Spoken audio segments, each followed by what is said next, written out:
మరి పెద్దలైన దైవజనులందరికీ కూడి వచ్చిన ప్రతి ఒక్కరికి కూడా నా నిండు వందనాలు శుభాలు తెలియజేస్తూ ఉన్నాను. దేవునికి స్తోత్రం, హల్లెలూయా. దేవుడు మన గ్రామాన్ని ప్రేమించి ఈ యొక్క చక్కని అవకాశాన్ని ప్రభు మనకిచ్చారు. ఎందుకంటే మనమందరం కూడా ప్రభు కొరకు సిద్ధపాటు కలిగి జీవించాలని రాత్రికాల సమయంలో మనమందరం కూడా విని ఉన్నాము. ప్రియమైన దేవుని బిడ్డలారా, దేవుని యొక్క వాక్యాన్ని మనం ధ్యానం చేసుకుందాం. మనిషి యొక్క జీవితంలో సంతోషకరంగా మనం బ్రతకాలంటే మొట్టమొదట మన జీవితంలో దేవుడు ఉండాలి. దేవునికి స్తోత్రం, హల్లెలూయా. మన జీవితాలలో ఈ రోజున చాలామంది జీవితాలలో సంతోషం అనేది, సమాధానం అనేది లేకపోవటానికి కారణం ఏంటంటే దేవుడు వారి జీవితాలలో, వారి హృదయాలలో, వారి గృహాలలో దేవుడు లేకపోవటాన్ని బట్టే ప్రియమైన దేవుని బిడ్డలారా, మన కుటుంబాలలో నెమ్మదిని కోల్పోతా ఉన్నాం, సమాధానాన్ని కోల్పోతా ఉన్నాం. ఈ రోజున మరి ఎంతోమంది చాలామంది వచ్చి చెప్తా ఉంటారు, అయ్యా మా కుటుంబంలో అన్నీ ఉన్నాయి కానీ సంతోషం లేదు, మా కుటుంబంలో అన్నీ ఉన్నాయి కానీ సమాధానం లేదు, మా కుటుంబాలలో నెమ్మది లేదు, ఒకరంటే ఒకరికి పొసగడం లేదు, ఒకరంటే ఒకరికి మరి అసూయలు ద్వేషాలతో ఉంటూ ఉన్నారు. మరి మా కుటుంబాలలో ఏమాత్రము నెమ్మది లేనటువంటి పరిస్థితుల్లో ఉంటున్నామని చాలామంది బాధపడుతున్నటువంటి వారిని మనం చూస్తూ ఉంటాం. అయితే ప్రభువునందు ప్రియమైన దేవుని బిడ్డలారా, దేవుని సన్నిధిలో సంతోషం ఉన్నదని, దేవుని సన్నిధిలో నిత్య సుఖములు కలవని, దేవుని సన్నిధిలో ఆనందం ఉన్నదని, ఆయన యొక్క మహిమా ప్రభావములతో మనల్ని నింపుతాడని, దేవుని సన్నిధికి వచ్చి ఆయన మాట వింటే ఆయన తన బాహువు చాపి మనల్ని ఆదరించగలిగినటువంటి శక్తిమంతుడని మనకు తెలిసినప్పటికీ కూడా దేవుని సన్నిధికి రాలేని వారు కొంతమంది అయితే దేవుని సన్నిధికి వచ్చి దేవుని మాట వినలేనటువంటి వారు అనేకులు ఉన్నారు. ప్రియులారా, మన జీవితాలలో, మన కుటుంబాలలో సమాధానం కావాలన్నా, మన కుటుంబాల్లో కొదువలు తీర్చబడాలన్నా ప్రియులారా, దేవుని మాట వినటం అనేది మనకు చాలా ప్రాముఖ్యమైనదని రాత్రి కూడా మనము దైవజనుల ద్వారా విన్నాం. మరి ఇలాగే ఒక ఊరిలో ఒక వివాహం జరుగుతూ ఉంటే ఆ వివాహంలో కూడా ఒక కొదువ అనేది ఏర్పడింది. ఒక కొదువ ఏర్పడినప్పుడు ప్రియమైన దేవుని బిడ్డలారా, అక్కడ ఉన్నటువంటి వారు చాలా దిగులుతో ఉన్నారు, బాధతో ఉన్నారు. మరి ఏం చేయాలో అర్థం కావట్లేదు. అప్పటికప్పుడు మరి ఒక కొదువ ఏర్పడింది విందులో, వివాహం యొక్క విందులో, ఆ పెళ్లి విందులో కొదువ ఏర్పడింది.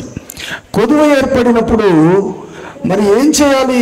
ఆ కొదువ తీర్చబడాలంటే అప్పుడప్పుడు చేసేది కాదు, మరి నలుగురిలో నవ్వులు పాలవుతామేమో అనేటువంటి ఆలోచనతో ప్రియులారా వాళ్ళు మరి ఆందోళన చెందుతున్న సమయంలో మరి అక్కడ ఉన్నటువంటి యేసు ప్రభువారు ఆ వివాహానికి పిలువబడ్డారు. యేసును, వారి తల్లి, వారి శిష్యులు కూడా ఆ వివాహానికి పిలువబడినట్లుగా మనం చూస్తున్నాం. అయితే ప్రియులారా, ఈ రోజున నేను మరి నా వెనకాల పెద్ద దైవజనులు వస్తూ ఉన్నారు.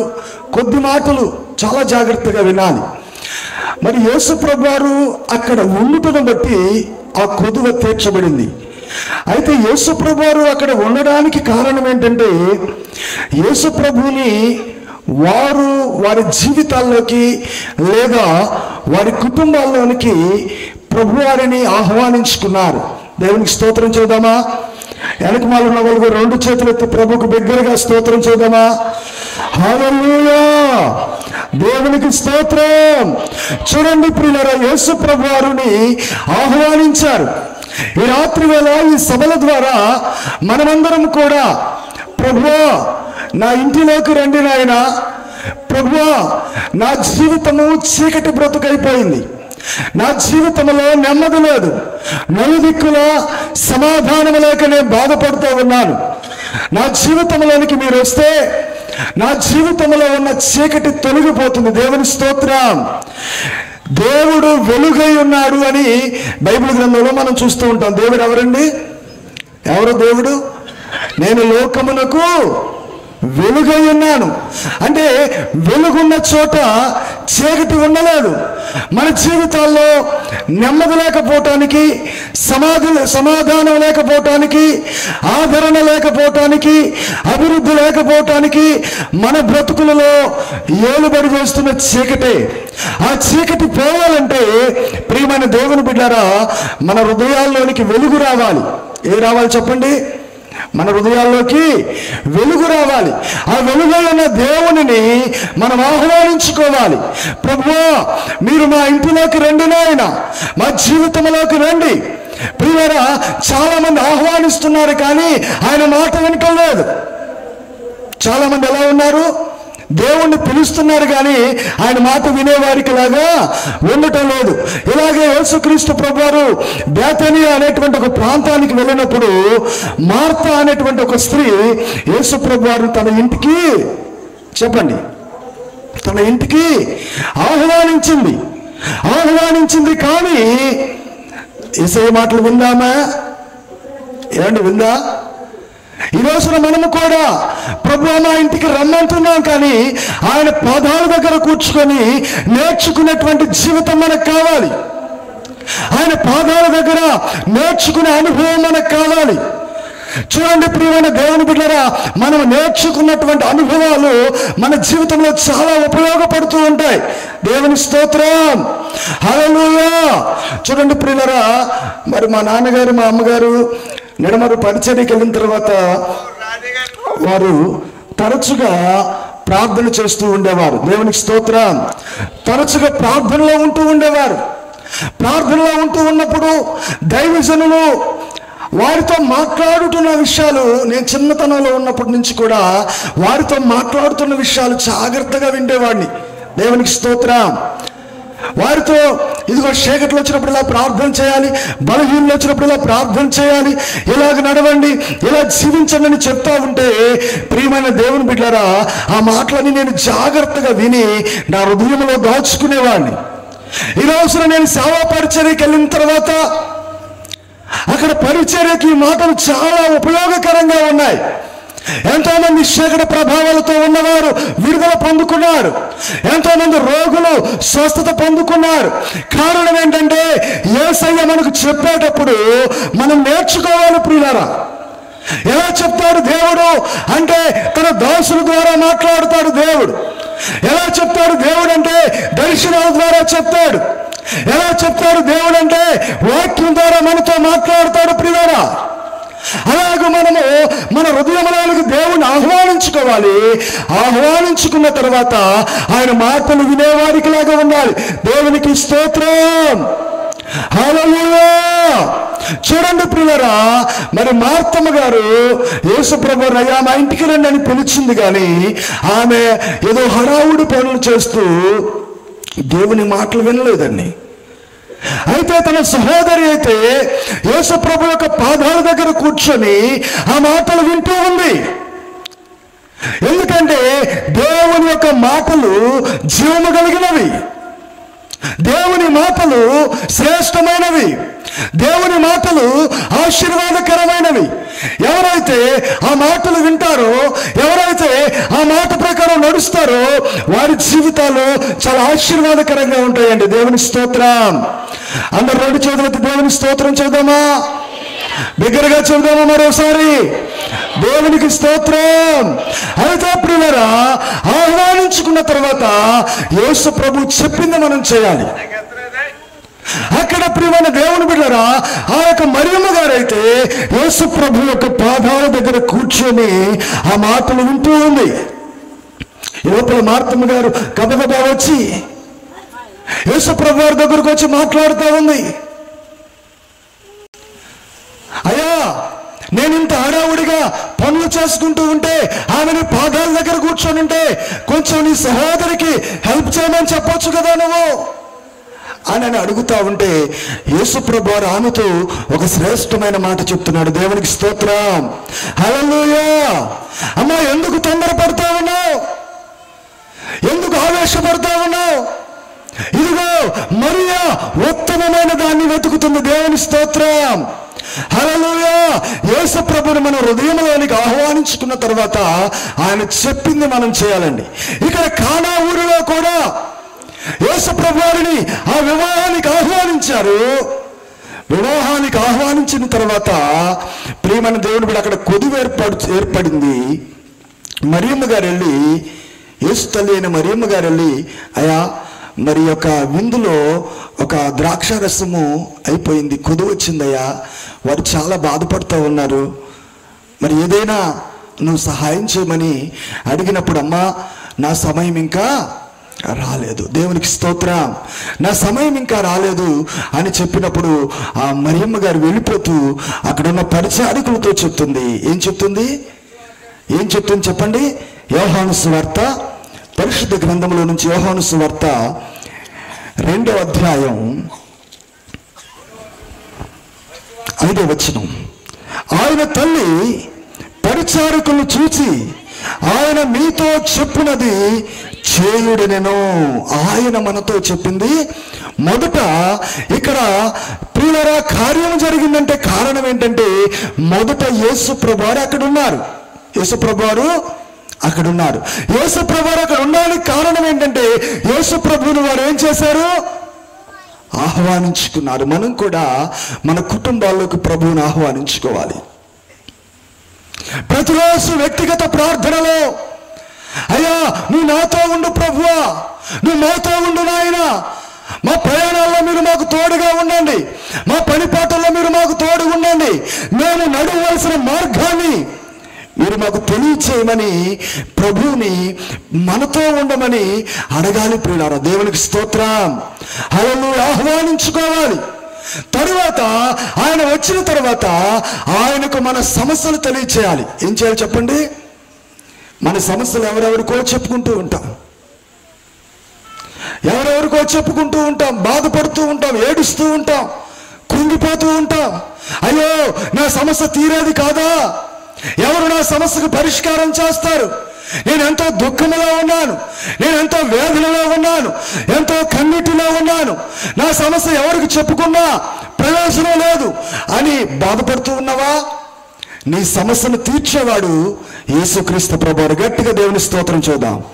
మన సమస్యలను తీర్చగలిగిన వాడు యేసుక్రీస్తు ప్రభువారు మాత్రమే. వీళ్ళని ఆ సమస్య చెప్పుకున్నప్పుడు ప్రియమైన దేవుని బిడ్డలారా, అక్కడ ఈ మరియమ్మ గారు, తల్లి అయిన మరియమ్మ గారు అక్కడ ఉన్న పరిచారకులను చూసి ఏమంటుందంటే, ఆయన మీతో చెప్పునది. ఈ రోజున మనం నేర్చుకోవాల్సిన విషయాలు ఏంటంటే, మొట్టమొదటిది ప్రభువుని ఆహ్వానించుకోవాలి. ఏం చేయాలి చెప్పండి? ఎవరు మాట్లాడతలేదు. మొట్టమొదటిగా మనం ఏం చేయాలి? ప్రభువుని మన హృదయాల్లోనికి ఆహ్వానించుకున్నప్పుడు మన హృదయంలో ఎన్నడూ లేని నెమ్మదిని పొందుకోగలుగుతాం. దేవునికి స్తోత్రం, హల్లెలూయా. నీ వాక్యము నన్ను బ్రతికించింది, బాధలలో ఇదే నాకు నెమ్మదిని కలుగజేసింది. దేవుడు మనకు నెమ్మదిని కలగజేస్తాడు. దేవుడు మనల్ని ఆదరిస్తాడు. కృంగిన సమయంలో లేవనెత్తువాడు ఆయనే. బలహీనులను బలపరిచేవాడు మన యేసు ప్రభువారు. దేవునికి స్తోత్రం, హల్లెలూయా, హల్లెలూయా. ఆయన మీతో చెప్పినది చేయమనగానే ఆ పరిచారకులు అక్కడ చూస్తూ ఉన్నారు, కాచుకుని ఉన్నారు. యేసు ప్రభువారు ఏం చెప్తారో అని వాళ్ళందరూ కాసుకుని ఎదురు చూస్తూ ఉండగా యేసు ప్రభువారు వారితో మాట్లాడుతున్నాడు. దేవునికి స్తోత్రం. యేసు ఆ బాణలు నీళ్లతో నింపుడని వారితో చెప్పాడు. దేవునికి స్తోత్రం, హల్లెలూయా. ఆ బాణలు నీళ్లతో నింపండి. దేవుని స్తోత్రం. మన జీవితంలో కార్యం జరగాలంటే ప్రియమైన దేవుని బిడ్డలారా, బాణ లేదా తొట్టి అనగా హృదయానికి సాదృశ్యం. దేనికి సాదృశ్యం అండి? హృదయానికి సాదృశ్యం. ఈ హృదయంలో వాక్యమనే నీటితో నింపుకోవాలి. ఎంతవరకు నింపుకోవాలి? అంచుల మట్టుకు నింపాలి. దేవునికి స్తోత్రం. ఈ రోజున మన భక్తి జీవితం ఎలా ఉందంటే ప్రియుల అరాకొరా భక్తి చేస్తూ ఏదో కొంచెం వాక్యం విన్నాంలే, కొంచెం ప్రార్థన చేసాంలే అని సంతృప్తి పడిపోతున్నాం. అలాంటి ప్రార్థనకు కార్యాలు జరగవండి. మన జీవితంలో పరిపూర్ణమైన కార్యము జరగాలంటే, మన జీవితాలలో మేలు జరగాలంటే ప్రియులారా, అంచుల మట్టుకు దేవుని వాక్యముతో మన హృదయము నింపబడాలి. దేవుని స్తోత్రం. హల్లెలూయా. ఈ రోజున మనం పరిశీలన చేయాలి. నీ హృదయంలో లేదా నా హృదయంలో దేవుని వాక్యము ఎంతవరకు నింపుకోగలుగుతూ ఉన్నాం? ఆలోచన చేస్తూ ఉన్నారా? ఏదో ఒక మాట రెండు మాటలు విని విడిచిపెట్టడం కాదండి. హృదయమంతా దేవుని వాక్యముతో నింపబడాలి. అప్పుడు ప్రియులారా, మన హృదయంలో ఉన్న వ్యాధులు తొలగిపోతాయి, మన హృదయంలో ఉన్న శోధనలు తొలగిపోతాయి, మన హృదయంలో ఉన్న పాపము తొలగిపోతుంది, మన హృదయంలో ఉన్న అశాంతి తొలగిపోతుంది. శాంతి సమాధానమును దేవుడు మనకు అనుగ్రహిస్తాడు. ఎప్పుడంటే అంచుల మట్టుకు నింపాలి. దేవునికి స్తోత్రం. ఇర్మియా గ్రంథంలో అంటాడు, నా జనులు 2 నేరములు చేసి ఉన్నారు. ఏంటా నేరాలు? ఏంటండి? ఏం చేశారంట? జీవము కలిగిన ఓట అయిన నన్ను విడిచి తమ కొరకు తొట్లను అనగా బద్దలై నీళ్లు నిలవని తొట్లను తొలిపించుకొని ఉన్నారు. చూడండి, ఇర్మియా గ్రంథం 2వ అధ్యాయం 13వ వచనం మనం చదువుకున్నాం. ఇర్మియా గ్రంథం 2వ అధ్యాయం 13వ వచనం. నా జనులు 2 నేరములు చేసి ఉన్నారు. ఏంటంటే జీవజలముల ఓట అయిన నన్ను విడిచి ఉన్నారు. రెండోది, తమ కొరకు తొట్లను అనగా బద్దలై నీళ్లు నిలవని తొట్లను తొలిపించుకొని ఉన్నారు. అంటే దేవుణ్ణి విడిచిపెట్టడం పాపం. నేరాలంటే ఏంటండి? నేరం అంటే ఏంటి? పాపం కదా. నా జనులు 2 నేరములు చేసి ఉన్నారు. ఏంటో నేరం అంటే, మొదటిది జీవజల ఓట అయిన దేవుణ్ణి ఏం చేశారంట? విడిచిపెట్టేశారంట. ప్రియులారా, జీవజలాన్నిచ్చే దేవుణ్ణి విడిచిపెట్టేశారు. దేవుని అనుసరించడం మానేశారు. లోకాన్ని అనుసరించడం ప్రారంభించాం. ఎందుకయ్యా శ్రమలు వస్తున్నాయి? ఎందుకు ఇబ్బందులు వస్తున్నాయి? ఎందుకు ఇరుకులు వస్తున్నాయి? ఎందుకు అభివృద్ధి లేదు? ఎన్నో సంవత్సరాల నుంచి కష్టపడుతూ ఉన్నాం. పొలాలు వేస్తున్నాం, ఉద్యోగాలు చేస్తున్నారు, వ్యాపారాలు చేస్తున్నారు. మన జీవితాల్లో అభివృద్ధి లేదు. ఎందుకంటే ప్రియమైన దేవుని బిడ్డలారా, జీవజల ఓట అయినటువంటి దేవుణ్ణి ఏం చేశాం? మనం విడిచిపెట్టేశాం. జీవజల ఓట అయిన దేవుణ్ణి విడిచిపెట్టాం. రెండవది, నీళ్లు నిలవని తొట్లను అనగా బద్దలైపోయే తొట్లు, నీళ్లు నిలవట్లేదు. మన హృదయాల్లో దేవుని వాక్యం నిలవట్లేదు. ప్రియులారా, మధ్యాహ్నం విన్నాం కదా, ఏ నేలను పడిన విత్తనమట? త్రోవ పక్కన పడిన విత్తనం లాగున్నాం. ఏ నేలను పడిన విత్తనం? రాతి నేలను పడిన విత్తనం లాగున్నాం. ఫలం ఉంటుందా? ఫలభరితంగా ఉంటున్నాయా మన జీవితాలు? ముళ్ళ పొదల్లో పడిన విత్తనం లాగా మనం బ్రతుకుతున్నాం. అందుకే మన జీవితాల్లో ఫలభరితంగా మనం ఉండలేకపోతున్నాం. ప్రియులరా, మన జీవితాలలో ఫలవంతంగా ఉండాలంటే మంచి నేలన పడిన విత్తనం లాగా మనము ఉండాలి. మంచి నేలన పడిన విత్తనం అనగా ప్రియులరా, హృదయం నిండా వాక్యాన్ని నింపుకోవాలి. ఏం చేయాలి చెప్పండి? బైబిల్ గ్రంథం ఏమంటుందో తెలుసా? హృదయము నిండిన దానిని బట్టి పెదవులు. నీ హృదయంలో వాక్యం ఉందో లేదో ఎలా తెలుస్తుంది? ఏమా, ఎలా తెలుస్తుంది? వినపడుతుంది అనుమానాలకి? గట్టిగా స్తోత్రం చెప్పండి ఒకసారి. మన హృదయం నిండా వాక్యం ఉందో లేదో ఎలా తెలుస్తుంది? చెప్పాలండి. హృదయం నిండా వాక్యం ఉంటే నోట్లో నుండి ఇంకో ఊసు రాదండి. దేవునికి స్తోత్ర. నోట్లో నుంచి ఇంకా వ్యర్థమైన మాటలు రావండి. నోట్లో నుంచి ముసలమ్మ ముచ్చటలు రావండి. పనికిరాని మాటలు రావండి నోట్లో నుంచి. అవసరమైన మాట, ఇతరులకు క్షేమాభివృద్ధికరమైన మాట, మన జీవితాలను బాగు చేసే మాట, ఇతరులను ఆదరించే మాట, అది దేవుని మాటే. ఆ మాటే మన హృదయంలో నుంచి బయటకు వస్తుంది. దేవుని స్తోత్రం. హృదయం నిండిన దానిని బట్టి పెదవులు మాట్లాడతాయి. ఆ హృదయాన్ని దేవుడి వాక్యంతో నింపుకున్నప్పుడు, ఆ హృదయాన్ని దేవుని వాక్యంతో మనం నింపుకున్నప్పుడు మన జీవితాల్లో గొప్ప కార్యాన్ని చూడగలుగుతామండి. గొప్ప కార్యాన్ని చూడగలుగుతాం. దేవుని స్తోత్రం. హల్లెలూయా. నా హృదయములో నీ మాటలే నా కన్నులకు కాంతి రేఖలు. నా హృదయములో అందరూ చెప్పకూడదు. నీ మాటలే నా కన్నులకు కాంతి రేఖలు. కలువరి కిరణమై కఠిన హృదయమును కరిగించినావు. నీ కార్యములను వివరింపతరమా, నీ కార్యములను వర్ణింపతరమా, నీ కార్యములను వివరింపతరమా. అందరూ చెప్పగలుగుతాం.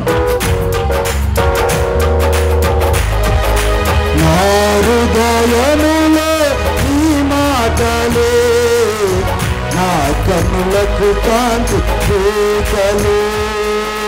నా హృదయములో నీ మాటలే నా కన్నులకు కాంతి రేఖలు. దేవుని స్తోత్రం. ప్రియరా, మన హృదయంలో దేవుని వాక్యం ఉంటే మన జీవితాలు దేదీప్యమానంగా వెలుగుతాయి. దేవుని స్తోత్రం. హల్లెలూయా, హల్లెలూయా, హల్లెలూయా. దేవునికి స్తోత్రం. ప్రియులరా, వీళ్ళు ఏం చేశారంటే యేసు ప్రభు మాట చొప్పున ఆ 6 రాతి బాణలను ఏం చేశారంటే అంచుల మట్టుకు వాటిని నీళ్లతో నింపారు. నీళ్లతో నింపినప్పుడు ఆ నీటికి ఏమొచ్చిందంటే ప్రియులరా, నీరు ద్రాక్షారసంగా మార్చబడింది. ఏం చేయబడిందండి? ఏం చేయబడింది చెప్పండి? నీరేమైంది? నీరు ద్రాక్షారసంగా మార్చబడింది. ద్రాక్షారసం అంటే ద్రాక్షారసముకు రంగు ఉంటుంది, ద్రాక్షారసముకు రుచి ఉంటుంది, ద్రాక్షారసముకు సువాసన కూడా ఉంటుంది. ద్రాక్షారసం అనగా సంతోషానికి సాదృశ్యం.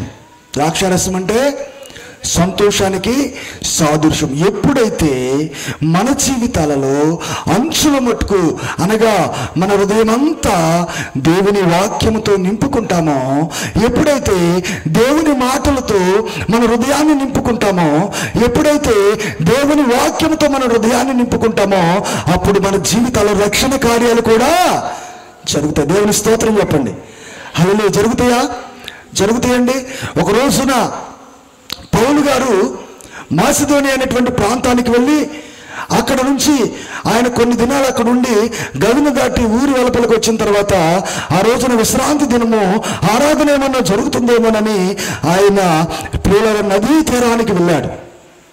అక్కడ కొంతమంది స్త్రీలు దేవుని వాక్యం వింటున్నారు. కొంతమంది స్త్రీలు ఏం చేశారు?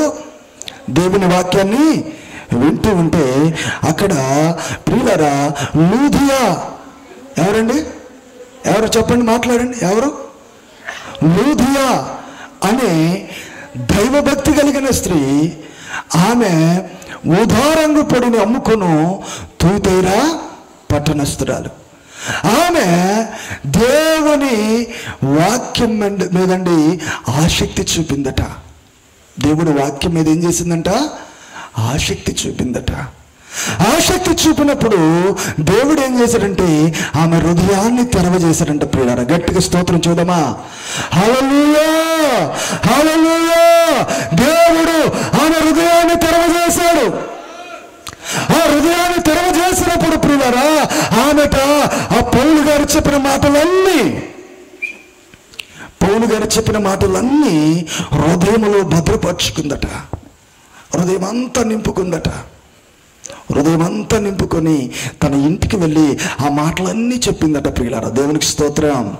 హల్లెలూయా. నేనేం చేస్తాను తెలుసండి, ఇలాగా సువార్త సభలకు వచ్చినప్పుడు చక్కగా నోట్బుక్ తీసుకొని చెప్పిన వాక్యాలన్నీ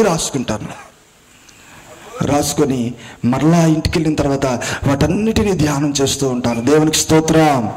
హల్లెలూయా. కొన్ని సందర్భాల్లో రాసుకోవడానికి అవకాశం లేనప్పుడు కనీసం వాక్యాలన్నీ కూడా మైండ్లో ఫీడ్ చేసుకొని మరలా అవన్నీ నేను ఇంటి దగ్గరికి వెళ్ళిన తర్వాత ధ్యానం చేసుకుంటూ ఉంటాను. దేవునికి స్తోత్రం. అలాంటి సందర్భాల్లో ఏం జరుగుతుందో తెలుసండి, మన కష్టంలో ఆ వాక్యం మనకు మేలు చేస్తుందండి. గట్టిగా స్తోత్రం చేద్దామా. హల్లెలూయా. కష్ట సమయంలో మనల్ని ఎవరు ఆదరించలేరండి. కష్టంలో మనల్ని ఎవరు ఓదార్చలేరండి. చాలా మంది ఉంటారు కానీ ఎవరు మనల్ని ఓదార్చలేరు. కానీ దేవుని మాట మనల్ని ఓదార్చుతుంది ప్రియులారా. అక్కడ యేసుప్రభు వారిని మొట్టమొదటిగా వారు ఆహ్వానించుకున్నారు. రెండవది వారి బాధను యేసుప్రభు వారికి చెప్పుకున్నారు. మూడవది ఆయన చెప్పింది చేశారు. దేవుని స్తోత్రం. అక్కడ ఆయన చెప్పింది చేశారు. ఏం చెప్పాడంటే ఆ రాతి బాణాలన్న నీళ్లు నింపమని చెప్పాడు. ఆ రాతి బాణాలన్న నీళ్లు నింపినప్పుడు అక్కడ ఆ నీరు ద్రాక్షారసంగా మార్చబడింది.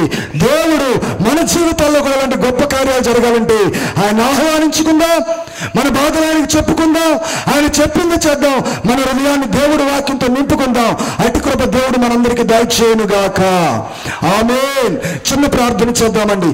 కృపా కనికరం కలిగిన మా ప్రభువా, సర్వోన్నతుడా, సకల ఆశీర్వాదములు కారణభూతుడా మీకు వందనాలు. కొద్ది నిమిషాలు నాయన అయా నీ దాసుడిని నిలబెట్టుకుని ప్రభు మీరు మాట్లాడినందుకు మీకు వందనాలు. మొదట మా జీవితాల్లోనికి నేను ఆహ్వానించుకునే వారికి లాగా మమ్మల్ని సిద్ధపరచు నాయన. మా జీవితాల్లోకి మీరు రండి ప్రభువా. మా బ్రతుకుల్లోకి మీరు రండి, మా హృదయాల్లోకి మీరు రండి. మీరు వచ్చిన తర్వాత మేము నువ్వు చెప్పింది చేసే విధంగా మా జీవితాలు ఉండాలి నాయన.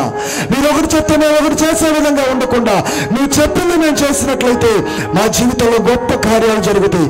అలాగే 6 రాతి బాణల్లో అంచుల మట్టుకు నీళ్ళు నింపినట్లుగా ప్రభువా మా హృదయంలో అంచుల మట్టుకు నీ వాక్యం నింపుకొని మా జీవితాలు కూడా నీరు ద్రాక్షారసంగా ఎలా మార్చబడిందో అలాగే మా జీవితాలు కూడా మార్చబడి ఆశీర్వాదకరంగా ఆయా కుటుంబాలకు, సంఘానికి, సమాజానికి దీవెనకరంగా మమ్మల్ని మార్చి సహాయం చేయమని నా వెనక నిలబడుతున్న పెద్దలు, దైవజనుల అభిషక్తులను బలంగా పోయి వాడుకొని ప్రభువా మా అందరికి కావలసిన శ్రేష్టమైన మాటలు మీరు అందించి మమ్మల్ని నడిపించమని క్రీస్తు ప్రభు వారి పరిశుద్ధ నామములో అడుగుచున్నాము తండ్రి.